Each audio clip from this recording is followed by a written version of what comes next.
Stop with the questions. Celebrate. And then they say, is Donald Trump an intellectual? Trust me, I'm like a smart person. Yosemite's one of the wettest we've ever seen from the standpoint of water. Mike Lindell's a conspiracy. But you haven't. Person, woman, man, camera, TV. They said nobody gets it in order. It's actually not that easy, but for me it was easy. Amazing. He can't sit down. He's got a burning in his butthole. He's got a fire. He's got a flame coming out of his butthole. Big, massive dumps. Oh, I have a term for that. I call it corporate communism.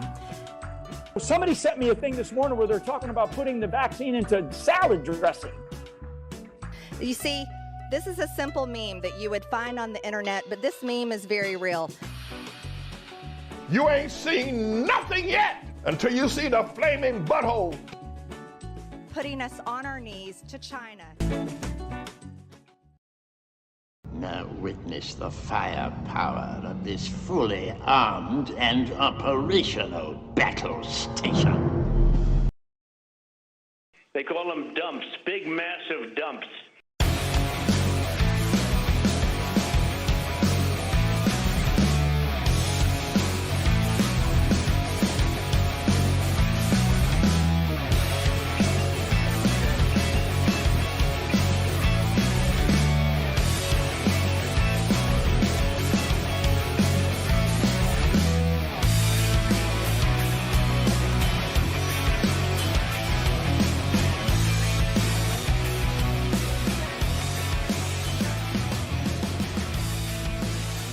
On the nation, Waldorf Nation. What's up, everybody? It's Tuesday. We got a show for you all. It's a huge show. It's a tremendous show. It's fantastic. Some say it's gonna be the greatest show ever. So tune in because it's gonna be tremendous. It's gonna be fantastic. All right, anyway, I don't know what that's about, but hey, I'm running on very little sleep, so let's do it. Don't worry, we got dumps. Dumps. We got big massive dumps. That's right. We have Rudy Giuliani. We got Mike Pillow Talk. Yeah, I know, right? We have Rudy Giuliani. We also have, of course, the very extreme Supreme Court handing down a decision earlier today. That's basically going to force all of us to pay for religious private schools. I've got the details on that. We also have more information in Uvalde. So about the disastrous police response. Yes, we actually have some surveillance footage. So we're going to talk about all of that stuff. It's, again, huge show, lots of stuff. Let's do it. By the way, like and share the stream. Very important that you do so. With that, let's dive in.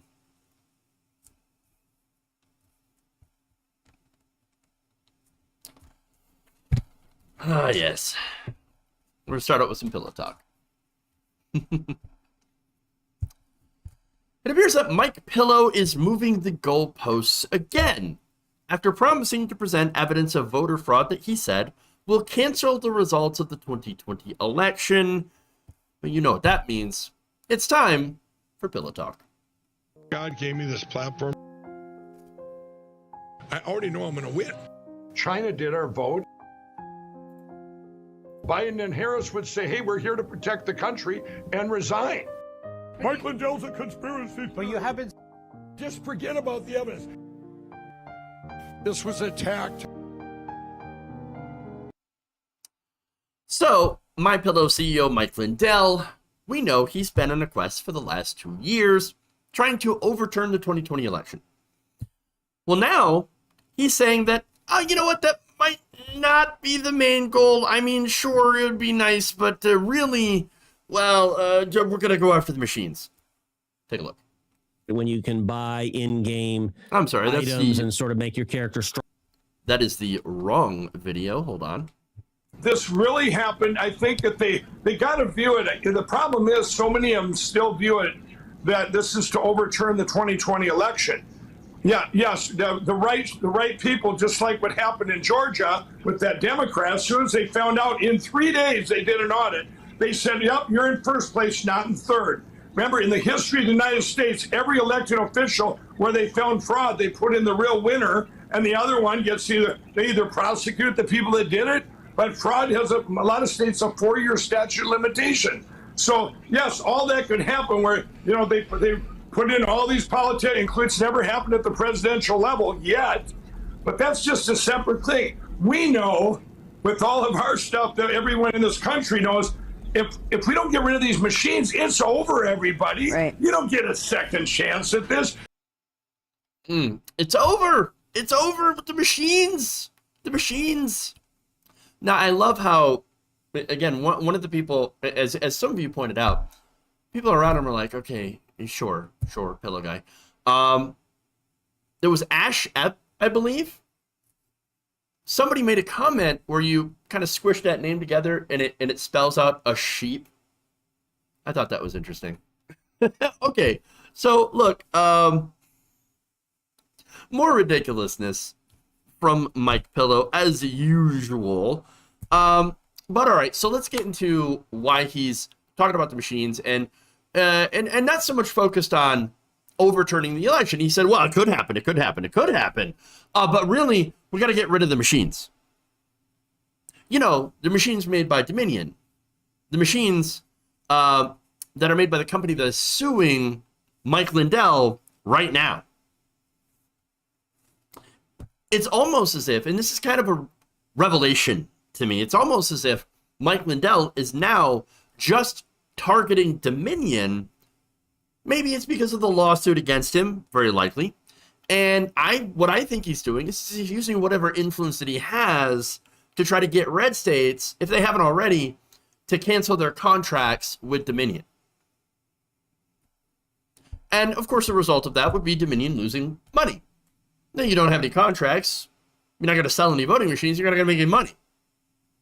And so it kind of makes sense. What better vengeance for the Pillow Man than to deprive a company that makes voting machines of their own business, of their own business model.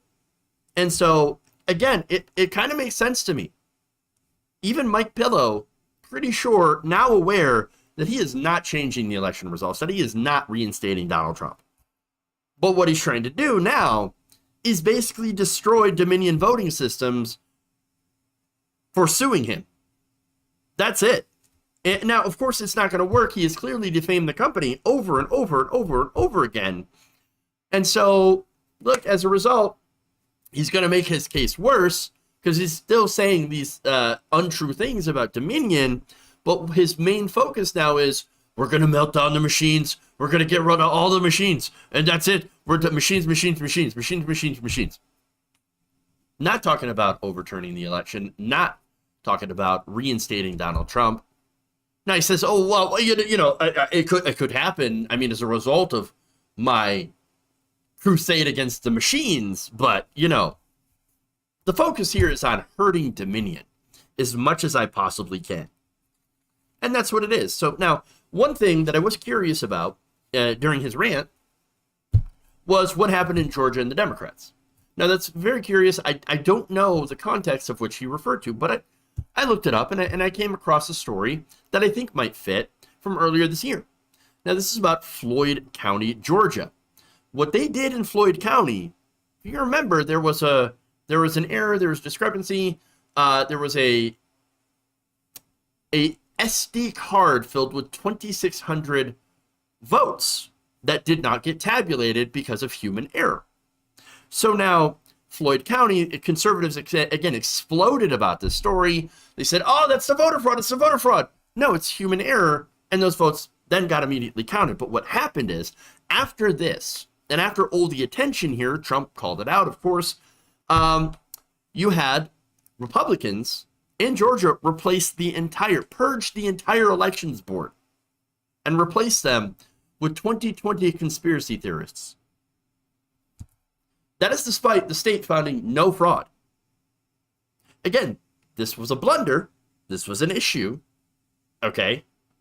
Again, memory card, human error happens, but it didn't matter. Doesn't matter that it's not evidence of voter fraud. Doesn't matter that it's either incompetence or just, again, random human error. Doesn't matter at all. Republicans took that opportunity to gut the entire board. They fired everyone. Now, they did let people apply as an at-will employee, by the way. But when they applied, a lot of them didn't get the job. They didn't hire a single Democrat back onto the board. But understand that this is on purpose. This is the plan. Okay? And look, they're being very, very honest about this. What Republicans are doing is they're going into these local areas and taking them over under the pretense of voter fraud. And the pretense, of course, is that all these officials, these election officials in these states, in these places, these localities, these cities, this was Rome, Georgia, a very small town. No, it's the election, the people that are running the elections, they're corrupt. The rhinos. The rhinos are they're Democrats, they're socialists, they're the wokeists that came in and made sure to steal the election for Joe Biden. That's what they think. Or that's their pretext for them going in and replacing it so that they can, in my view, rig it for 2024 and beyond. So again, when they get there, obviously they have no idea how to run actual elections. These are randos, okay? They have no experience, and they have fired everyone who had experience. Democrat or Republican, it doesn't matter. And so, look, understand that, yes, I'm referencing one specific town, but guess what? This is happening all over the country. You know what that means? The next batch of primary elections, the next batch of midterms, maybe even the 2024 election, there's some real potential for disaster. And I'm not just saying, let me rephrase it. I'm just saying there will be incompetence. That is almost assured, right? But also things that might be a little worse than incompetence. And so that is a big, big danger. And maybe it will be easier for Republicans to be able to steal those elections themselves amid all that chaos. I don't know. But it is very, very concerning what direction they're going to. So, now, as for Mike Pillow, of course, Homeboy is going to continue his crusade against Dominion until he becomes a very, very broke pillow man. And it can't happen soon enough.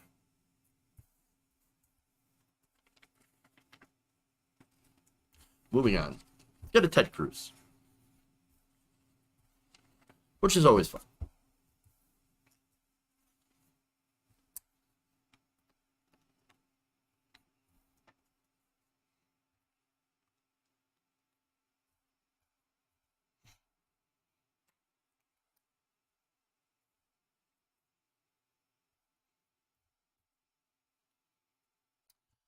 If there weren't already 1,001 reasons to despise Republican Senator Ted Cruz, here's a new one. Apparently, he likes to play to win. Or, I'm sorry, pay to win. When you can buy in-game items and sort of make your character stronger or get advantages. Now, I'll confess, when I play some games, I'll sometimes buy it because it is more fun if suddenly your character has a lot more great stuff that would take you 6 months or a year to build up. So sometimes I'll spend $20 and buy a treasure chest full of coins because then I can spend them to get cool things in the game. So, look, I'm a gamer, and there's nothing I hate more as a gamer than people paying to win. Because that is exactly what Ted Cruz is describing.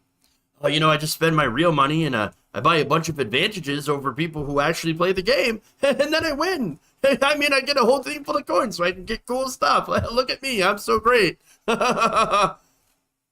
Really? Look, he calls himself a gamer and literally does the exact thing that gamers all over the world despise.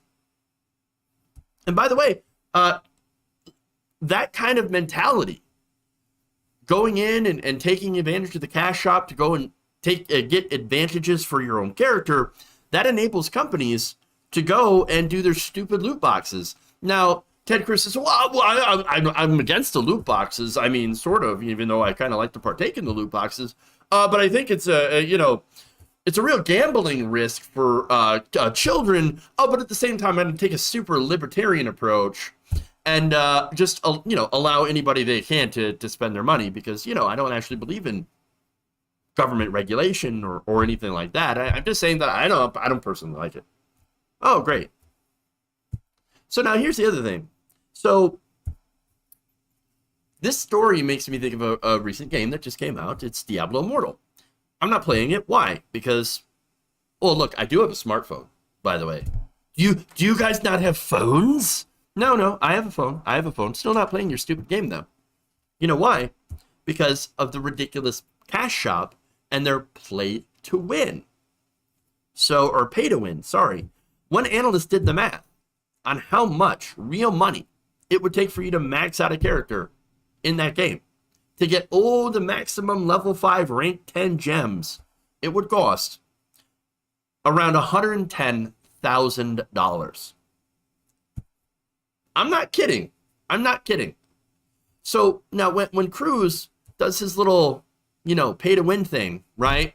And buys the stuff, it allows for companies, it incentivizes these companies to go, hey, I'm going to put in more of these cash shops into our games. Because we got whales. We got people that are buying all this, all of these advantages in our games. So we're just going to give more of it so we can monetize the hell out of it. Disastrous. And look, it's all pretty random. In fact, there's one streamer, Quinn69. He blew $10,000. You know what he got for him? Nothing. Not a single legendary gem. Isn't that amazing? Not one gem from all of his loot boxes, okay? Now, by the way, he had an epic meltdown about it. But the thing about Cruz is, he's got the money. Why can't you just get it from the donors? But that brings me into how this is basically like our current political climate. You see, elections in America are very much pay to win. And that's what it is. You got to buy ads, use your real money to get, television ads, online ads, mailers, billboards, all of that. If you have more money, you get your message out. You have an advantage over everyone else, over your opponents, that they do not have. Unless they have that same amount of money. It takes millions of dollars, depending on the markets, because there are some very expensive political markets. So now that means that if you're a corrupt politician like Ted Cruz, you can just go beg a special interest group, beg a billionaire donor, of which you will, of course, owe him later on in the form of deregulation or tax cuts or whatever, and you can get that money.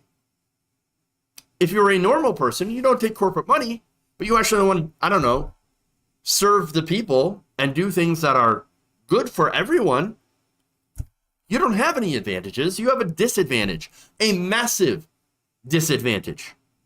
And so here you have, in the political sense, people like Ted Cruz who are insanely power leveled, as a result of using their money, their advantage, to go around and gank everyone else who dares to challenge him. And that's how this system works. That's how the corruption works. So as both a gamer and a voter, I'm absolutely disgusted by this system and absolutely disgusted by people like Ted Cruz.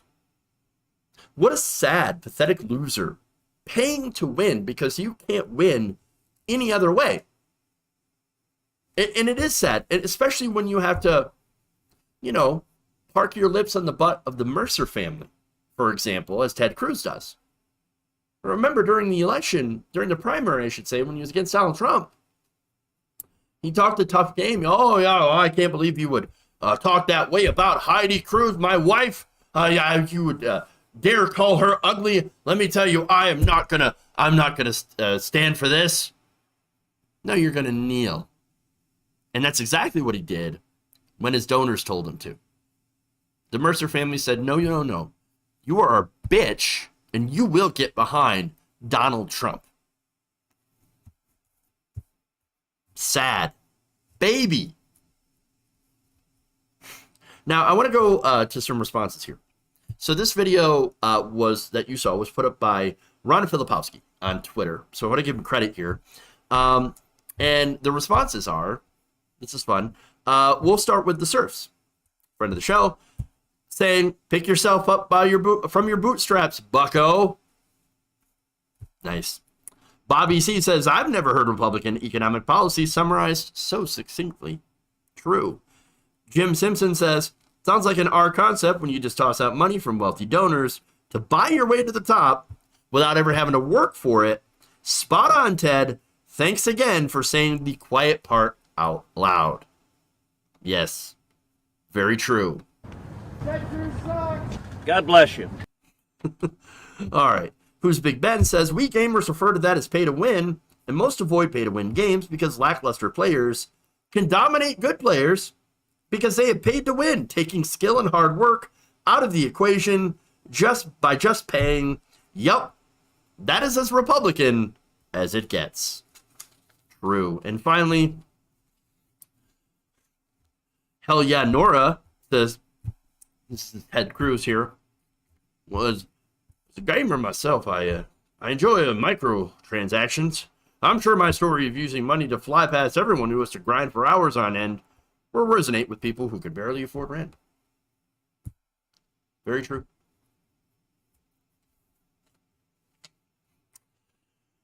All right. Moving on.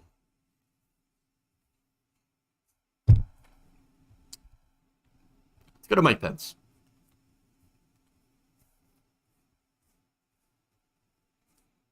Mike Pounds.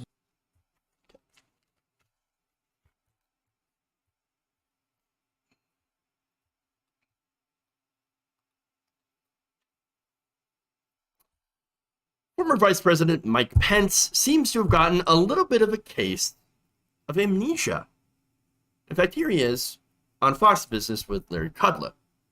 Have you ever seen a president who refuses to accept blame and, I want to add to that, commits so many falsehoods? I'm being very polite here, calling it falsehoods. Falsehoods, on any given day, he's out there saying stuff that just ain't true. You ever seen anything like that? Never in my lifetime. I said today that there has never been a time in my life where a president was more disconnected from the American people than we see today.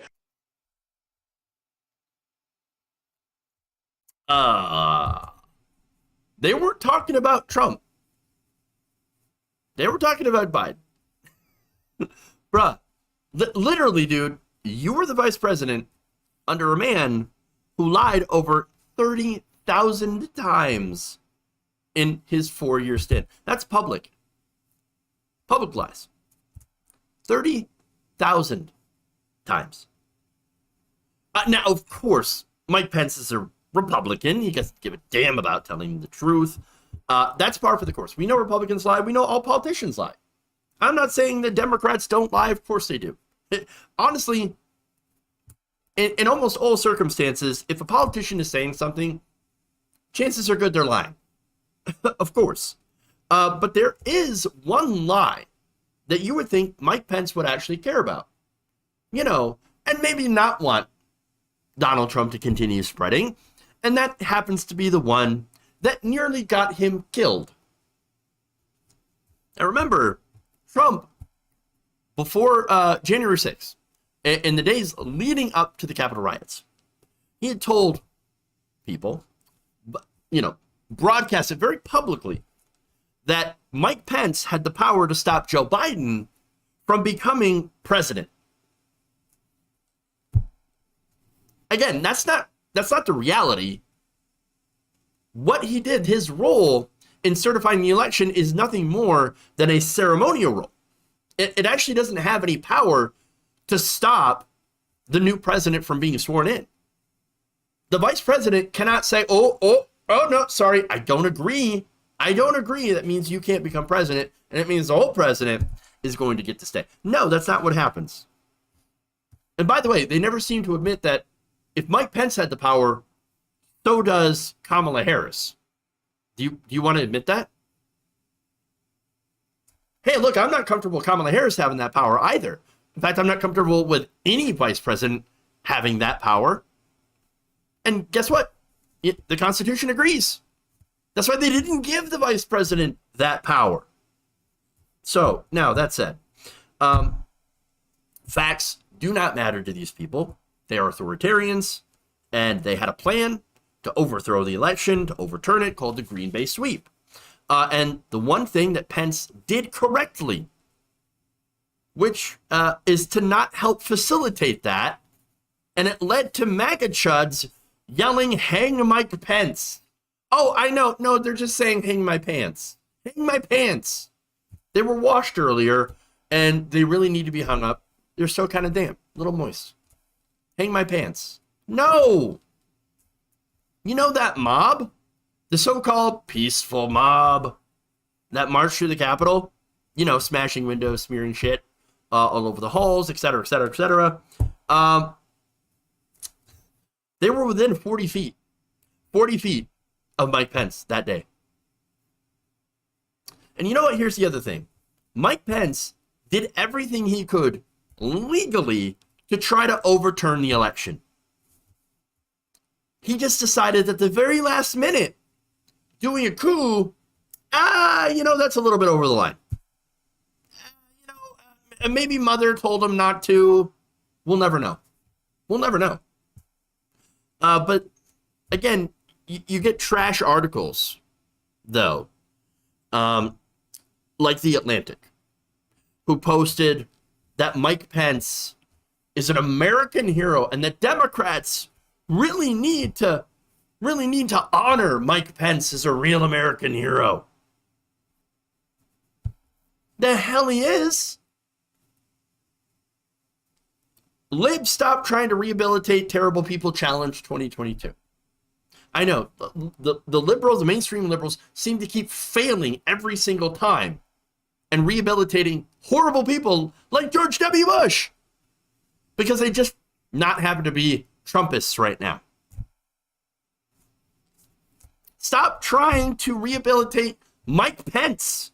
Please stop. Get help. He is a terrible person, terrible vice president. He's terrible politics. Remember what all the terrible stuff that he did when he was governor of Indiana. Stop rehabilitating terrible people. But as for him being an American hero, no, the guy did the bare minimum for his job, which is to not allow or take part of a coup. And after he does that, the bare minimum, goes out there and starts kissing Trump's ass, lying for Trump, attacking Joe Biden, which I don't have any problem with criticizing Joe Biden. I criticize Joe Biden. But to come out and say things like, oh, never in my lifetime did I ever see so many falsehoods from a president, is just pure gaslighting bullshit. To be fair, though, it's pretty hard to see things when you have your head jammed so far up Donald Trump's ass. It's got to be like being stuck in between two MyPillows that have never been washed. Ugh. Perish the thought. And finally, he said he's never seen someone so disconnected from the American people. Again, Donald Trump lived in a literal tower. Not an ivory tower, to be fair, but a golden tower. There is a difference. Golden. This is a man who inherited everything from his dad after being coddled and babied his entire life. To the point of where he can't even accept no. He can't. He can't even accept the reality that he had lost an election. And you want to say that this guy's connected to the average person? No, he's a con man. He plays with your emotions. tells you exactly what you want to hear. That's what a con man does. And he has conned over $250 million from his donors, his supporters, for an election fund that didn't actually exist. Put it right into his pockets and pockets of his friends. Add to that, of course, the fact that he defrauded charities, defrauded cities, money, declared bankruptcy over 6 times. This is a guy that's connected with the average person? No, this person, Donald Trump, got away with pretty much everything he has ever done, screwing over so many people. And you want to say that he's like the average person? I'm not saying Joe Biden's like the average person either. Or Nancy Pelosi. It's kind of like the same thing as saying Nancy Pelosi is just like us, or she understands the regular people, while she sits there with her giant gourmet ice cream freezer. No, they're all disconnected, and that's kind of the problem. Not only are our politicians disconnected from the people, the entire party, both parties, and most of the political system. But the difference here is, for the Republican Party, with the far right, they're just disconnected from reality. 100%. They still believe, a vast majority of Republicans still believe that Donald Trump won the election and that Joe Biden had stolen, with absolutely no evidence. Now, finally, one last thing. What little self-respect does Mike Pence actually have? I mean, that's the question, right? I mean, what self-respect did any of these Republicans who continue to bend over for Donald Trump? They're not, you understand that, like, their tough guy image of saying, oh, yeah, we're strong. Yeah, we're not the snowflakes like the libs. Yeah, we're strong alpha males. No, every single one of you that bend down to Donald Trump, you know what you are? Beta male. That's what you are. You're beta. You're sad. Pathetic. You line up behind Daddy Trump and you give him your banana. That's what it is. So don't tell me that you're tough. Don't tell me that you have any sort of self-respect, because you have absolutely none. And by the way, that fact is why Donald Trump picked him in the first place. The only ounce of courage that Mike Pence has ever had in his entire life, and that he will ever show, was enough to just allow him to do the bare minimum for his job. That's who Mike Pence is. That's who all these Republicans are that aren't standing up against Trump.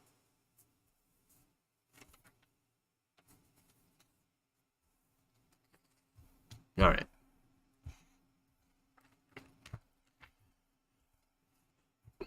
Let's go to some January 6 hearings.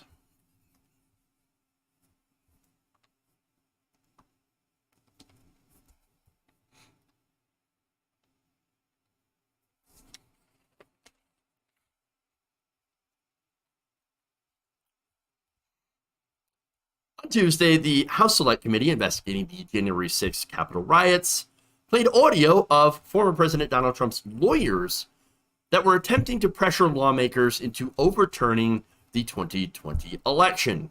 Take a look. Mr. Speaker, this is Rudy Giuliani and Jenna Ellis. We're calling you together because we'd like to discuss, obviously, the election. Hello, Mr. Speaker. This is Jenna Ellis, and I'm here with Mayor Giuliani. Hey, Brian, it's Rudy. I really have something important to call to your attention that I think really changes things. I understand that you don't want to talk to me now. I just want to bring some facts to your attention and talk to you as a fellow Republican. So this video is part of testimony showing part of the pressure campaign the Trump administration, despite knowing that, for one, they lost the election, and secondly, knowing that this could lead to violence against these officials, they did this pressure campaign anyway.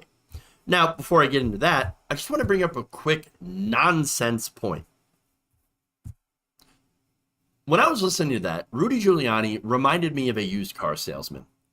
Or it better yet, when he says something like, oh, I really have something important to call to your attention. We've been trying to reach you about your car's extended warranty for some time now. No, but you can't escape those calls. But look, Rudy Giuliani would absolutely do that, by the way. Seems like the kind of guy who would run a shady used car lot or do those weird spam calls. But you understand, like Trump, he hires the best people, the greatest people, the tremendous people. Nonsense point aside, I've got more details into this because it gets better.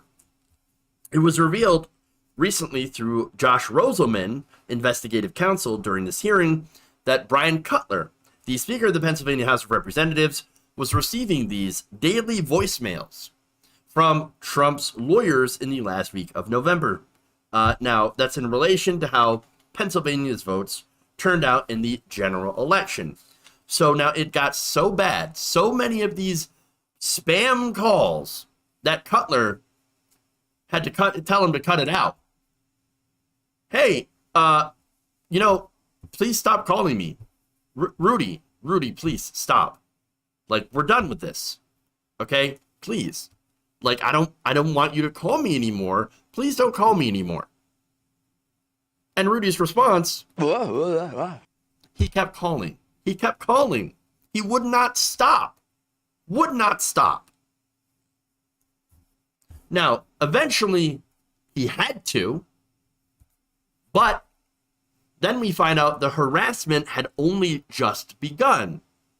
Because in December, Steve Bannon, and this was also presented as evidence here, he had announced, Steve Bannon, a protest to take place outside of Cutler's home and district office. Now, look, I'm okay with protests. Yes, I'm even okay with protests outside people's homes, like in the case of Supreme Court justices, right? But it's got to be peaceful, and it's got to be respectful, right? You can't just be there at all hours of the night. You can't be violent. You can't destroy property. You can't make threats. And so, well, let me show you this video here. This is from Cutler about what happened afterwards, after Steve Bannon had called for that. Take a look. We're getting on the road and we're going down to Cutler. We're going to start going to offices, and if we have to, we're going to go to homes, and we're going to let them know what we think about them. There were multiple protests. I actually don't remember the exact number.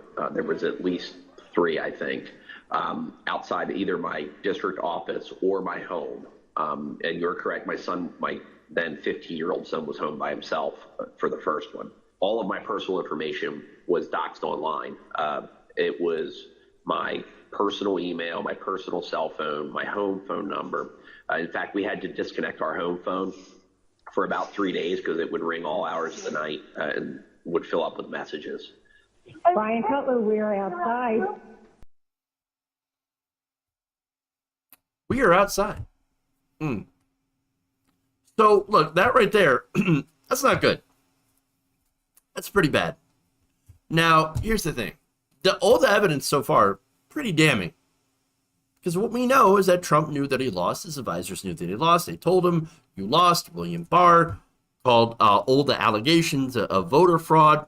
Now, here's what he said about that. Bullshit. And so, yeah. And by the way, William Barr was a Donald Trump toady. But even he says, look, I can't sell this without any sort of credible evidence to prove mass voter fraud. And right now we have nothing. Even Ivanka Trump, she's like, look, I didn't see any voter fraud. Because there wasn't. Now, of course, Donald Trump then threw his own daughter under the bus. She wasn't paying attention. That's what it was. So much fraud to her, but she wasn't even there. She was just a coffee girl. Barely know her. Ridiculous, right? But look, everything that they purported to have when it comes to their so-called evidence, right, is based on faulty or intentionally misleading analysis or straight-up lies. Now, I've got one more clip about Giuliani, right, where he has admitted that he had no evidence to present. So now, this was an interview, testimony from Speaker of the House from Arizona, Rusty Bowers. So he's testifying under oath, and he's recounting some of the conversations that he had with Giuliani, one previously, where Giuliani He's like, I got all this evidence. And so Bowers says, okay, I want to see it. Let's see some names. You have names. He says, yes, I have names. I have all this information that you're asking for. And he says, well, can I see it? Giuliani says, yes. And then what happened? Well, he never got to see it because Rudy never sent it. And now I'm going to show you here this video of Bowers talking about, again, their so-called evidence. At some point, did one of them make a comment that they didn't have evidence, but they had a lot of theories? That was Mr. Giuliani. And what exactly did he say, and how did that come up? My recollection, he said, we've got lots of theories, we just don't have the evidence. And I don't know if that was a gaffe, or maybe he didn't think through what he said, but both myself and others in my group, the three in my group and my council, both remembered that specifically, and afterwards we kind of laughed about it. Now, you know, we kind of laughed about it. I mean, it was so absolutely ridiculous. Yeah, ridiculous. And yet, you have a majority of Republican voters who still believe in it. I mean, before I said that I had the evidence, and I said I was going to give you the evidence, and it turns out I don't actually have the evidence, but I guess I have a lot of theories. Well, theories are not evidence. I mean, again, you cannot send something that you don't have. And that's why, of course, he never sent them the evidence. Now, following all this, Trump then called Bowers a rhino in a phone call after Bowers had said, look, I support you. I did everything I could to help you win. I believed in you, all that stuff, but I'm not going to do anything illegal for you. I'm just not. It's not going to happen.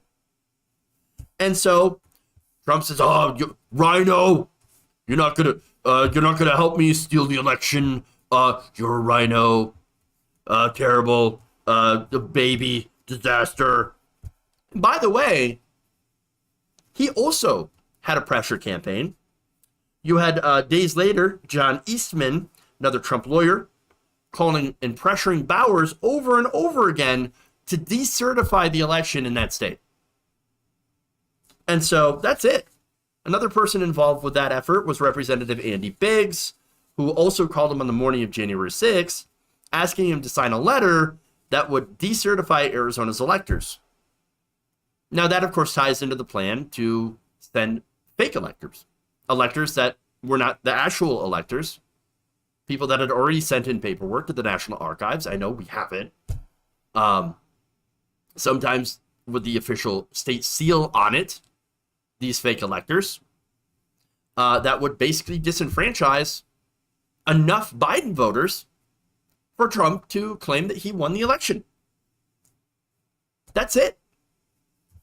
So all of this was a very large organized pressure campaign to get the states to disenfranchise certain voters and replace those the real electors with fake ones that were not actually going to honor the real results of the election. And we're going to only vote for Donald Trump. There's a word for that. It ain't democracy.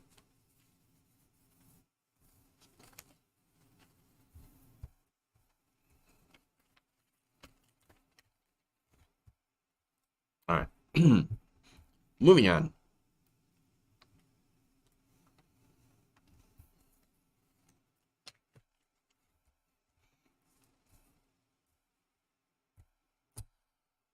Today, the extremist conservative Supreme Court has ruled that religious schools must now be funded with federal money. So now this is a 6-3 ruling in the case Carson versus Macon, and in it, the conservative majority ruled that Maine cannot exclude religious schools from a tuition assistance program or school vouchers that allows parents to use those vouchers to send their children to public or private schools. So again, school vouchers that are federally funded.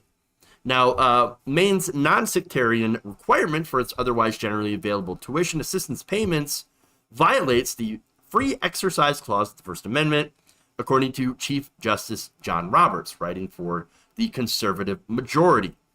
Regardless of how the benefit and restriction are described, the program operates to identify and exclude otherwise eligible schools on the basis of their religious exercise. Yes. Because you don't want the state to be funding a specific religion. I mean, that seems to be very clear, you know, the whole First Amendment thing and the Establishment Clause. Nonetheless, Roberts was joined by Justice Clarence Thomas, of course, Samuel Alito, Neil Gorsuch, Brett Kavanaugh, and Amy Coney Barrett. All of the liberal justices, of course, dissented. Justice Elena Kagan and Justice Sonia Sotomayor, Justice Stephen Breyer wrote a dissent together that said that the court has never previously held what the court holds today, namely that a state must, not may, because before they used to be able to make that decision, to use state funds to pay for religious education as part of a tuition program designed to ensure the provision of free statewide public school education. Again, very, very clear violation of the First Amendment Establishment Clause. But they don't care. They don't care. They are going to use, they're now forcing states to use federal money to fund private religious organizations. And by the way, these private schools can and do exclude others. For example, the Fayetteville Christian School in North Carolina. They declared on their website that it will not admit families that belong to or express faith in non-Christian religions, such as, but not limited to, Mormons, Jehovah's Witnesses, Muslims, non-Messianic Jews, Hindus, Buddhists, etc.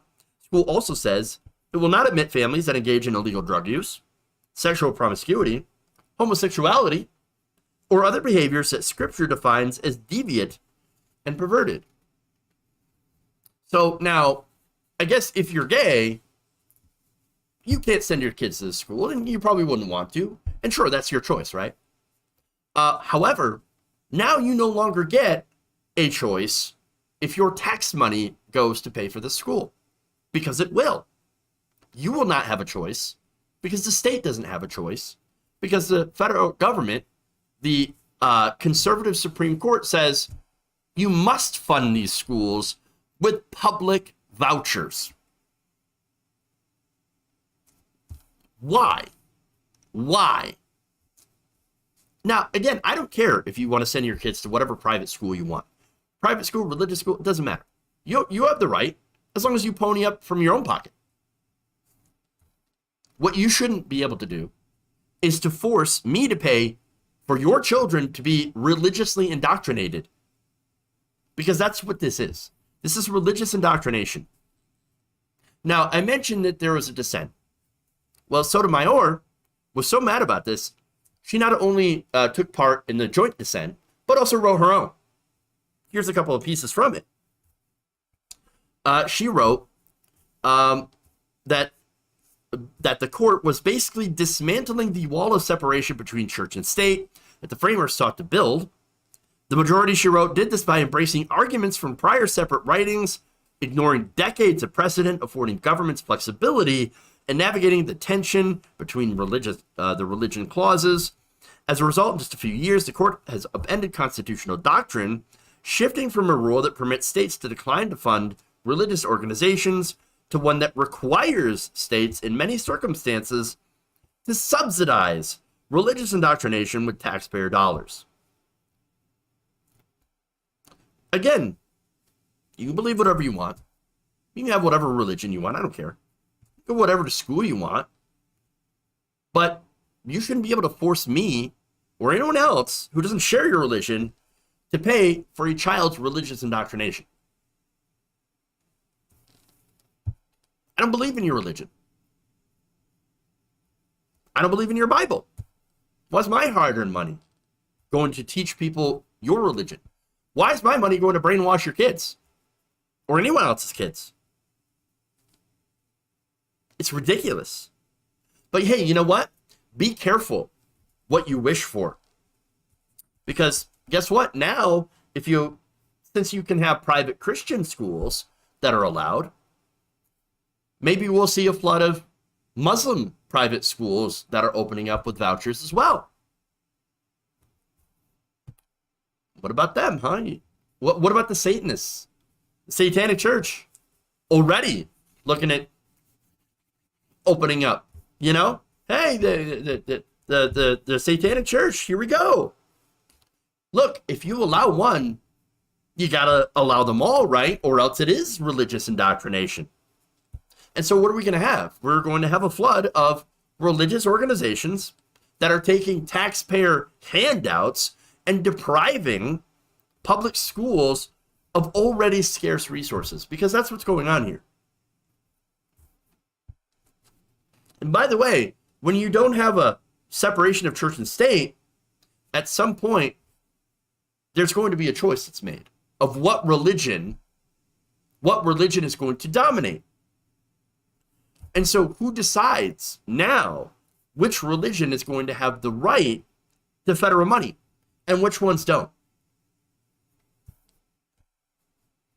And when they start making that decision, well, that's when it starts to become discrimination, actual, real discrimination. But I'm guessing that's not going to bother the religious zealots in the court or the people who are celebrating today. Because remember, the people who believe that this was discrimination, what discrimination was to them is not getting free government handouts to pay for your indoctrination of children, your grooming of children, so to speak.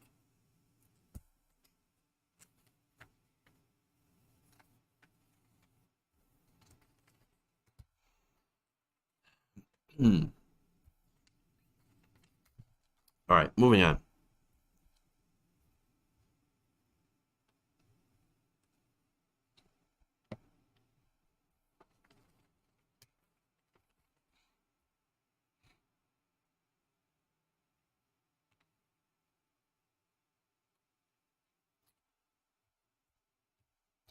New details in the disastrous police response to the Uvalde shooting in Texas are being reported now by multiple different outlets. So now there was new reports out that said that there were over a dozen police officers inside the elementary within 3 minutes of the gunman entering the campus. 3 minutes outside the door. Among the 11 officers to arrive on the scene was Uvalde School District Police Chief Pete Arredondo, who waited outside and called for backup, despite the fact that he actually didn't need any, as well as the fact that protocol states that if you are on the scene, if you are responding to that scene of a mass shooting, of a school shooting, an active shooter, you are supposed to immediately go into that room and confront said shooter. They did not do that. So now, for more details, I'm going to go to CNN with a quick report. This surveillance picture shows officers standing in the school's hallway with rifles and a ballistic shield with a timestamp of 19 minutes after officials say the gunman entered the school. Just 12 minutes before, at 11:40, Uvalde School District Police Chief Pete Arredondo called the Uvalde Police Department from inside the school asking for help. According to a transcript, Arredondo says, "It's an emergency right now. We have him in the room. He's got an AR-15. He's shot a lot. They need to be outside the building prepared because we don't have firepower right now. It's all pistols."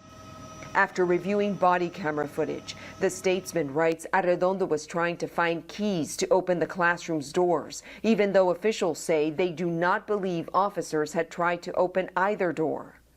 The Texas Tribune reports officers held their positions outside the adjoining classrooms as the gunman fired at least 3 more times.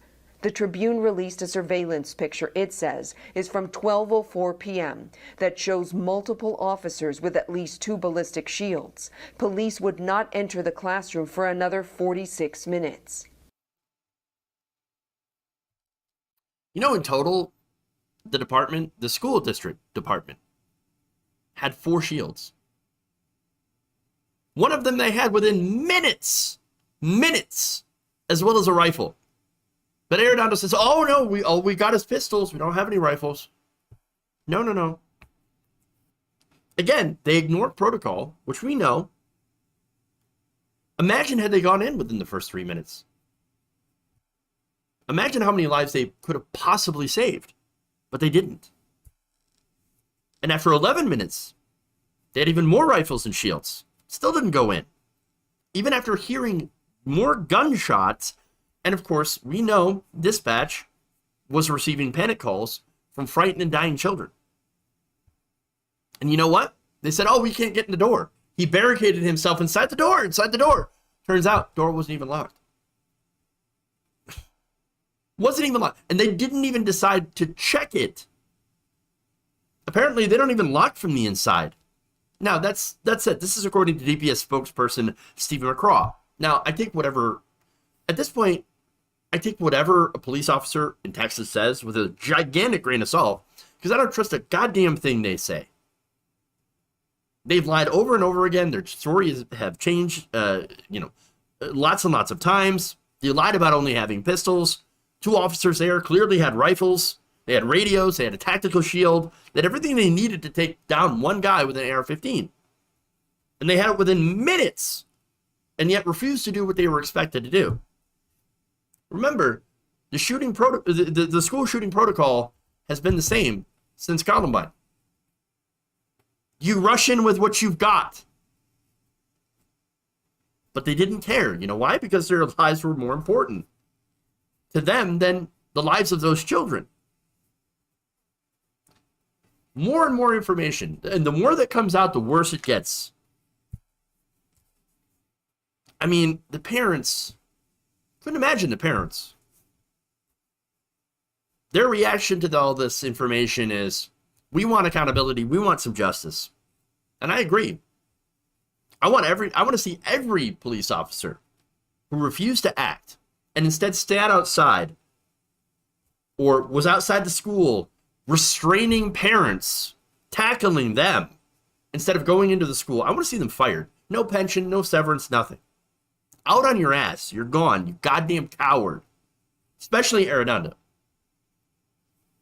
And anyone else involved in this cover-up. Remember, I reported on yesterday that they wanted to hide evidence from the media. They tried every excuse they could to stop outlets from getting potentially embarrassing body camera footage and to prevent criminal records for officers from being released as well.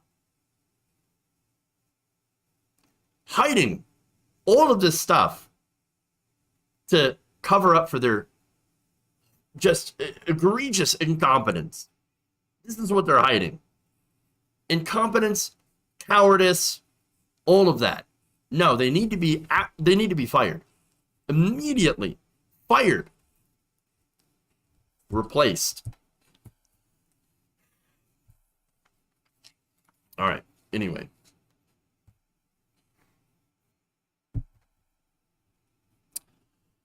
That's all I got. That was a fast hour. Like, holy crap. All right. Let's go to YouTube here. Super chat.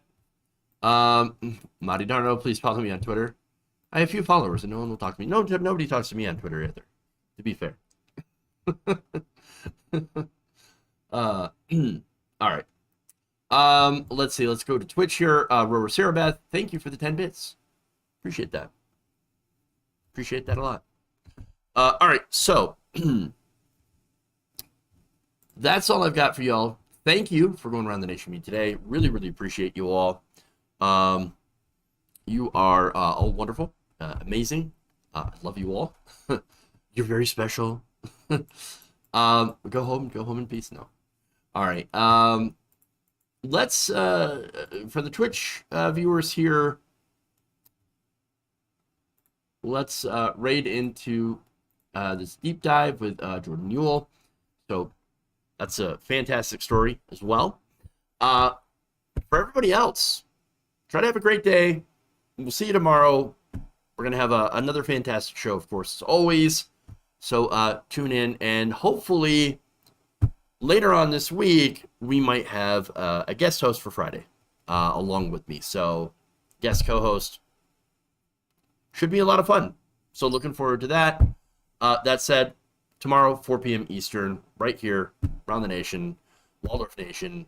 Thank you all. Love you. And remember, change begins with you. Good night, Nation. See you later.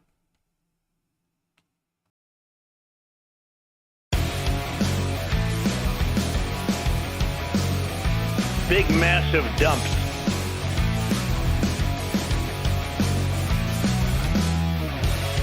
Please clap.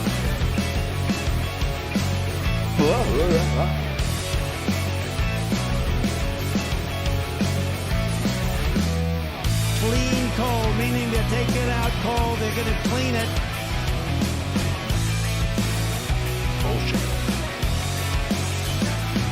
Get in a long tube with a bunch of bees. Sexual anarchy. Disappointed! You're kicking me out the door.